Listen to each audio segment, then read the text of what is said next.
En la ayudantía de hoy vamos a aprender cómo modelar un dron según su ecuación dinámica y poder después representar una simulación de cómo este dron se comporta usando la librería Pygame, como pueden ver a continuación. Y muy bien, bienvenidos a la ayudantía de hoy, buenos días, soy Daniel, soy ayudante, y hoy día vamos a ver simulación. En particular vamos a ver el ejemplo de este código que preparé, la simulación de un dron, que está basado en el código WaterTank del profesor Miguel Torres, que también lo tiene subido en la página del curso. Primero voy a hacer una pequeña introducción a lo que es el concepto de la simulación, cómo es que se lleva a cabo, y después vamos a entrar de pleno en el código para poder entender cómo simular este dron usando Pygame y la librería SciPy. Y bueno, aquí estamos entonces en el tablet y les voy a contar cómo funciona el proceso de simulación de un modelo dinámico de forma digital mediante código. Entonces tenemos que pensar que en el mundo real al menos el tiempo funciona de forma lineal. Es un continuo y es un espacio donde todo el tiempo se distribuye de forma equivalente. Pero cuando nosotros estamos simulando en un computador no podemos obtener tal nivel de detalle. Entonces, ¿qué pasa? Nosotros lo que hacemos es que tomamos algunos puntos en particular dentro de este continuo del tiempo y vamos a simular nuestros datos dentro de ese conjunto de puntos. ¿Qué significa esto? Vamos a tener que computar para cada uno de estos momentos en lo que llamamos un vector de estado para nuestro sistema. Entonces, por ejemplo, si yo tengo una pelota que está en la posición, digamos, x0, en el tiempo 0, su vector de estado podríamos decir que es básicamente x, y que en este caso va a ser 0. Pero si es que en un tiempo 2 yo esta pelota la tomo y la muevo a otra posición, ahora está en x igual 10, por ejemplo, en el tiempo t igual 1. Esto se va a ver plasmado entonces en su vector de estado, y esto va a ser parte de lo que nosotros vamos a tener como dentro de nuestra simulación. Lo que hacemos es que el vector de estados en distintos intervalos de tiempo va a tomar distintos valores. Mientras más nosotros subdividamos esta barra de tiempo, es decir, mientras más muestras tomemos, mayor va a ser la cantidad de detalle y más fidedigna a la realidad va a ser la simulación que nosotros estamos haciendo. Colgándome un poco de la idea, aprovechando que tenemos una línea de tiempo aquí, les voy a explicar un poco cómo es que nosotros vamos a simular nuestro dron.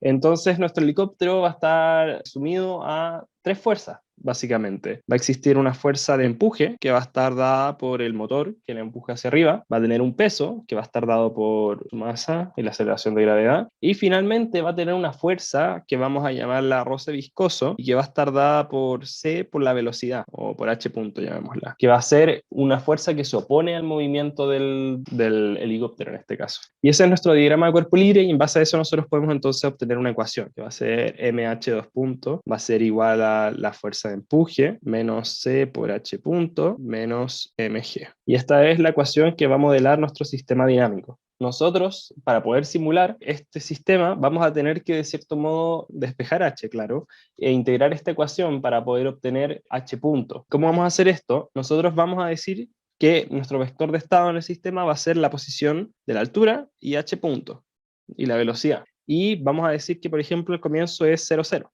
Está parte en el suelo y parte con velocidad 0. Y bueno, que cada subdivisión, cada tramo va a ser de 0,1 segundo, por ejemplo. Entonces, nosotros conocemos esta ecuación de acá y sabemos que H2 punto va a ser igual a la fuerza de empuje partido en M, C por H punto partido en M, menos mg. Y vamos a poder ir computando entonces, tras cierto delta tiempo, cada uno de los parámetros. Entonces, en este salto temporal de aquí, vamos a tener que evaluar si es que la velocidad era 0, la posición va a estar dada por h punto, por el delta tiempo que ha pasado. Como el h punto en el instante anterior era 0, nuestra posición va a seguir siendo 0. Pero ojo, nuestro h2 puntos va a tener un valor distinto. Entonces, en este instante de tiempo, h2 puntos va a valer la fuerza del empuje partido en m, y bueno, como h punto vale 0, todo esto se nos anula, entonces menos mg. Y digamos que nosotros podemos calcular esta fuerza de empuje, y realmente sí podemos hacerlo, y que nos da, por ejemplo, 10 partido en m, 10. Y bueno, conocemos que mg, digamos que la masa es 2 y que la gravedad es 10 también, 20. Digamos que esto 30 mejor. Entonces nosotros ahora podemos saber que h2 puntos en este instante de tiempo, es decir, aquí, valía 10.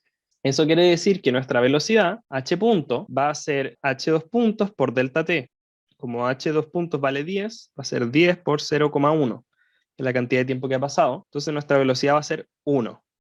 Luego, saltamos otro instante de tiempo, nuestra velocidad es 1, ha pasado 0,1 segundo, entonces nuestra posición actual es 0,1. Y digamos, no sé, pues que ahora nuestra aceleración, h2 puntos, va a ser igual a 30 todavía, menos 20 que viene de acá, pero ojo que ahora sí tenemos velocidad, entonces esta ecuación va a cambiar y vamos a, por ejemplo, restarle un término que será 5. Entonces ahora nuestra aceleración es 5, ¿no? Sí, es 5. Y eso quiere decir que sería el delta de velocidad, lo que cambia nuestra velocidad, h2 puntos por la cantidad de tiempo que ha pasado. Es decir, 5 por 0,1, 0,5. Entonces el h punto en este instante de tiempo sería el pasado más 0,5, más lo que ha cambiado. Entonces nuestra h punto sería 1,5.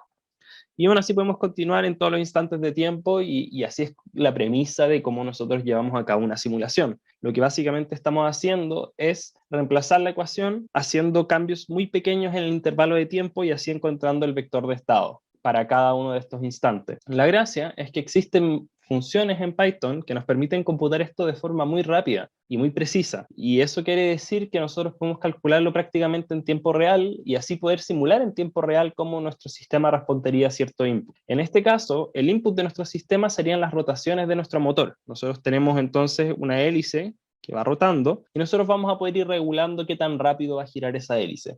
Esa es más o menos la premisa de cómo funciona el programa, espero que se entienda y ahora vamos a pasar al código. A few moments later.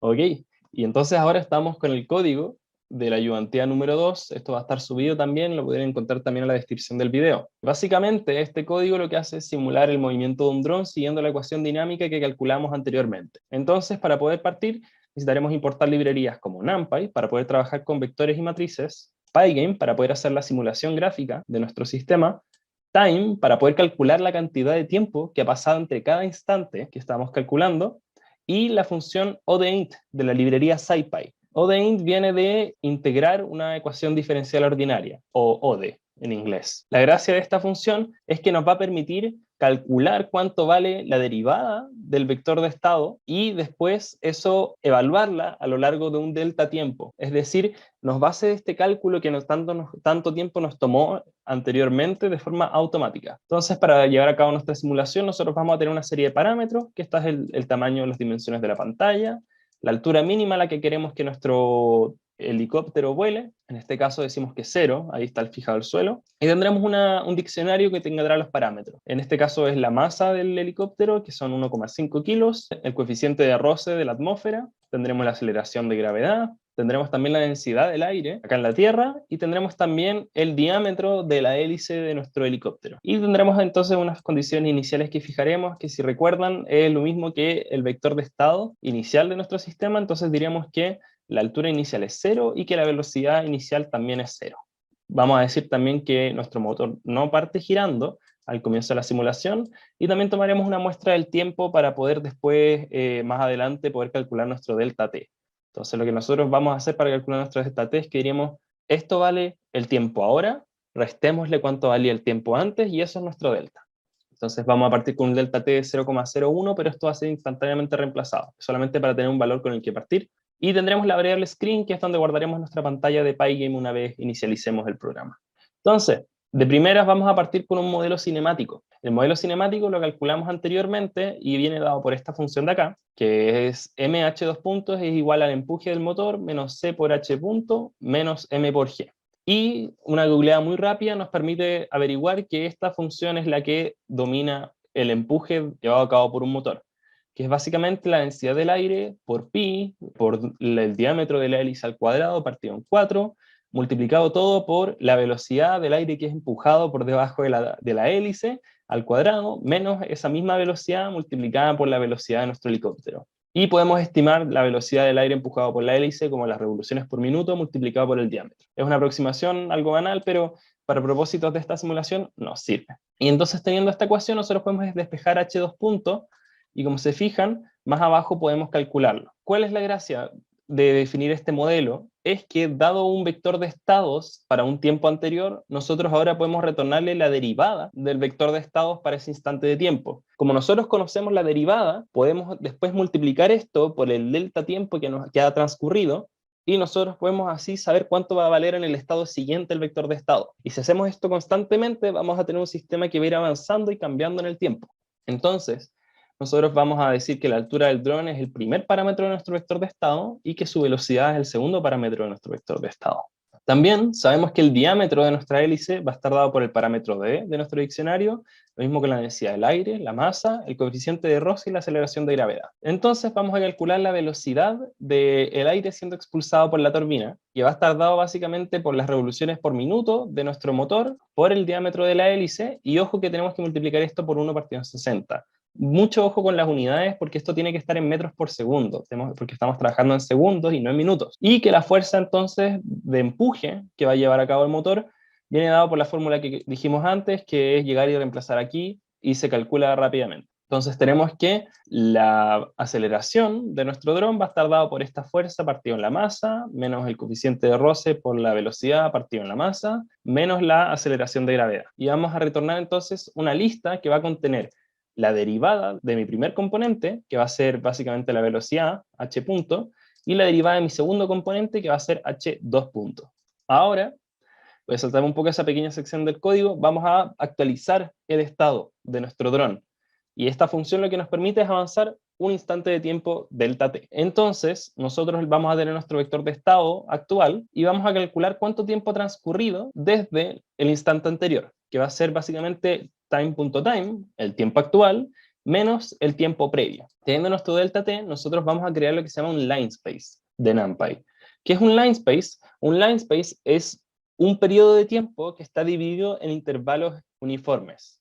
Es decir, si es que yo creo un line space de 0 hasta, por ejemplo, 2, voy a tener el tiempo 0 hasta el tiempo 2 y va a estar subdividido, en este caso, en dos pasos. O sea que voy a tener el tiempo 0, el tiempo 1 y el tiempo 2. Mientras más pasos agregue, más detalle va a tener mi simulación. El tema es que mi delta t va a tratar su número tan pequeño, por el orden de 0,00 algo, que con solamente dos subdivisiones ya deberíamos tener suficiente detalle para que esto se comporte de forma normal.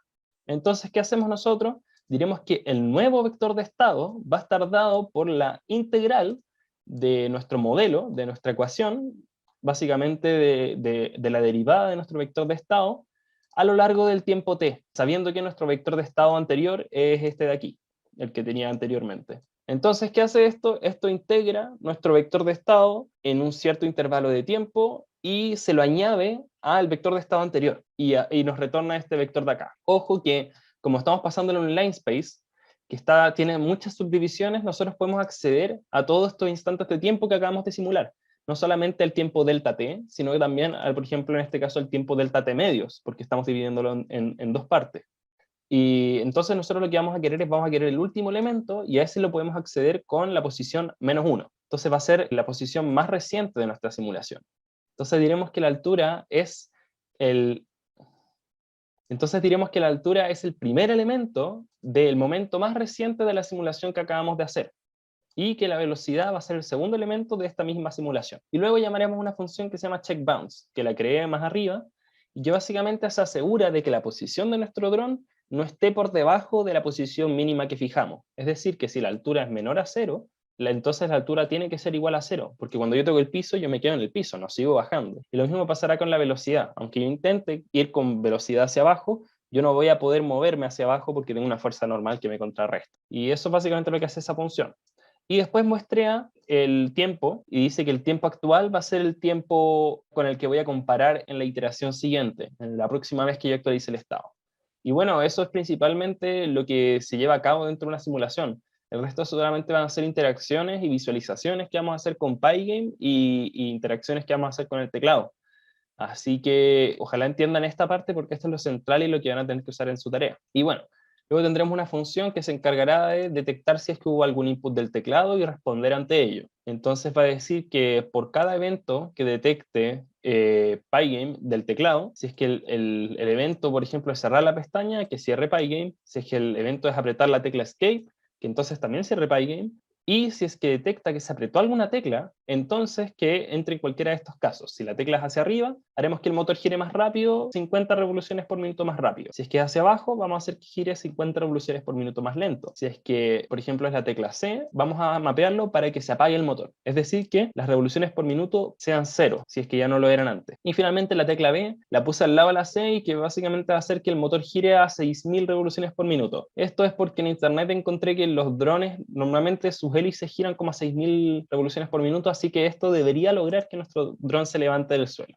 Bueno, luego tenemos toda la parte que es de visualización, teniendo la interacción con el usuario y la simulación, queda solamente visualizar esto. Y eso lo haremos usando Pygame. Vamos a crear entonces una ventana que va a tener dimensiones Xmax, Ymax, y vamos a ponerle de título Drone Simulation. Vamos a hacer que sea una pantalla de color negro y vamos a renderizarlo. Y con eso inicializamos la pantalla. Además, vamos a tener que tener una función que nos actualice la pantalla de forma dinámica, según los contenidos y el estado actual en que se encuentra el dron. Entonces, va a calcular la posición del dron usando como parámetros su posición en X y en Y en el mundo real. Y en este caso, el dron va a estar en la posición 0. Nosotros no queremos que se mueva por el eje X, pero sí va a estar en la posición H, que va a ir variando en el eje Y. Nuestro programa básicamente lo calcula usando esta función, que dice que X va a ser el punto medio de la pantalla, más 20 veces la posición en X. La coordenada Y va a venir dada por el punto de más abajo de la pantalla, menos 70, para dar un espacio para tener suelo, menos 20 veces la altura en que se encuentre.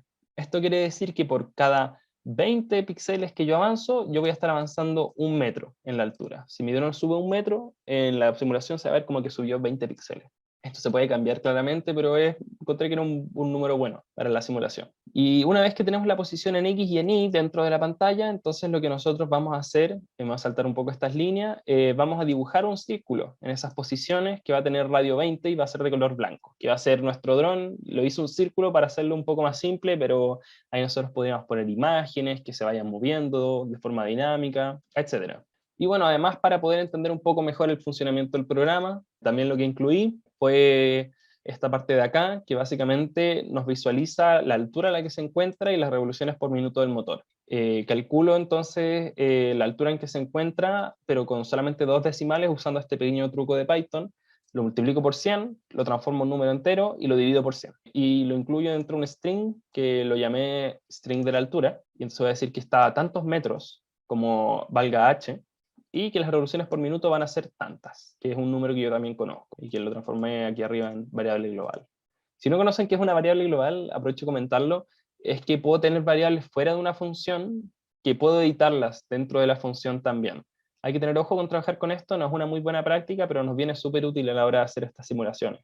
Entonces, claro, dibujo mi círculo y esto de acá es dibujar el suelo, básicamente, no le den mucha atención. Y vamos a mostrar con la fuente el texto como de la altura en que nos encontramos. Entonces, si ejecutamos el programa, de hecho se va a poder ver la parte de visualización. Aquí tengo las revoluciones por minuto, la altura en que se encuentra, el suelo que dibujé y acá está mi dron. Vamos a ver el funcionamiento en un segundito. Entonces, bueno, tenemos nuestro main, que es el código, el flujo principal de nuestro programa, que es lo que se ejecuta cuando yo abro el programa, que básicamente lo que va a decir es, inicializa la pantalla, o sea, créame la pantalla, bueno, que me diga cuánto está girando el motor, y que luego constantemente dentro de este while true, primero verifique, ¿ingresó algo en el teclado? Sí o no, y que cambie las revoluciones por minuto en base a eso. Después actualizar el estado. Si es que cambiaron las revoluciones por minuto, entonces también puede haber cambiado otros parámetros. Por ejemplo, la velocidad. Puede ser que te estaba detenido y ahora como el motor está girando, se empieza a mover. O puede ser que no cambió, pero el sistema se sigue simulando, entonces, claro, hay que calcular el intervalo de tiempo siguiente. Y después hay que mostrar este nuevo estado que nosotros calculamos. Y todo junto nos debería permitir tener una simulación que funcione de forma bastante cohesiva.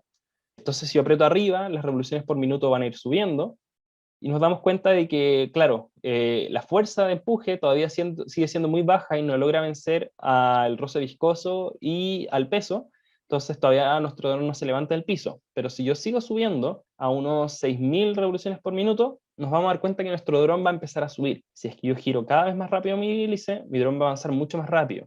Y si yo apago mi motor, el dron debería empezar a caer. Algo muy interesante es que, claro, uno puede hacer que el tiro empiece a girar a 6000 revoluciones por minuto y yo puedo acelerarlo para que mi dron siga subiendo y se apaga el motor, pero luego enciendo de nuevo el motor, la caída se va a amortiguar y mi dron de nuevo va a poder retomar el vuelo. Y esto es exactamente como el dron debería comportarse en el mundo real. La gracia de poder hacer estas simulaciones es que nosotros vamos a poder evaluar distintos parámetros. Por ejemplo, si es que estoy diseñando un dron, puedo saber qué tan pesado lo quiero hacer. Quizás con 0,8 kilogramos de peso es mucho más fácil levantarlo del suelo. Sí, como ven, ni siquiera necesita 6.000 revoluciones por minuto para poder levantarse. Con 5.000 ya está funcionando.